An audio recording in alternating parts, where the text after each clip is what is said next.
મહેસાણાની શંખલપુર ગ્રામ પંચાયત અને શંખલપુર ગામ બધી જ સુવિધાઓથી સજ્જ છે। ગામમાં એક કમ્યુનિટી વોટર પ્લાન્ટ છે, જેનાથી પાણીની સમસ્યા હલ થઈ ગઈ છે। શંખલપુર ગામ 100% ખુલ્લામાં શૌચ મુક્ત છે। ગામમાં જાહેરાત સિસ્ટમ પણ છે। પ્રવાસ કરીએ આદર્શ ગામ શંખલપુરનો।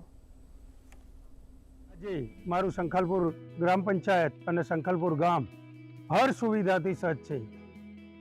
શંખલપુર ગામમાં દરેક જગ્યાએ આરસીસી યા પેવર બ્લોકના રોડ રસ્તાઓ છે। દરેક ઘરે પાણીના નળ છે।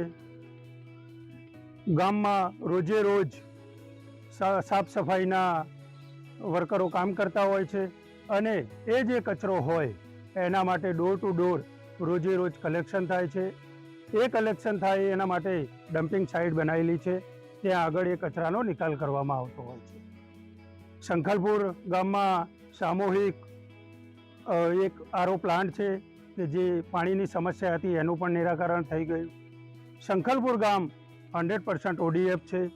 સિનિયર સિટીઝનોને બેસવા માટે એક અલગથી ગાર્ડનની વ્યવસ્થા પણ કરવામાં આવેલ છે। ગામમાં 2 પંખી ઘર પણ એક સરસ મજાના બનાવેલા છે।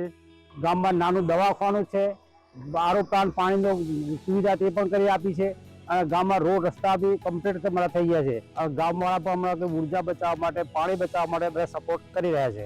અમારી આંગણવાડીમાં 3 થી 6 વર્ષના બાળકો આવે છે ભણવા માટે। તેમને અમે પૂર્વ પ્રાથમિક શિક્ષણ આપીએ છીએ અને પૌષ્ટિક આહાર બનાવીને આપીએ છીએ। ધાત્રી માતાઓને અમે માતૃશક્તિના પેકેટો આપીએ છીએ, તેમાંથી તે ઘરે બનાવીને શીરોને વગેરે માતાઓને ખાવાની પણ સલાહ આપીએ છીએ। 3 વર્ષના બાળકોને બાળ શક્તિના પેકેટ પણ ઘરે આપીએ છીએ, જે 7 પેકેટ ઘરે આપવામાં આવે છે વગેરે બનાવીને તે લોકો ખવડાવે છે બાળકોને અને તેમાંથી તેમની તંદુરસ્તી સારી રહે છે।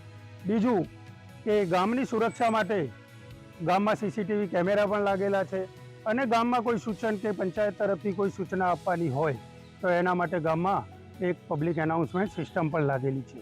તો આ બાબતે મોદી સાહેબનો ખૂબ ખૂબ આભાર।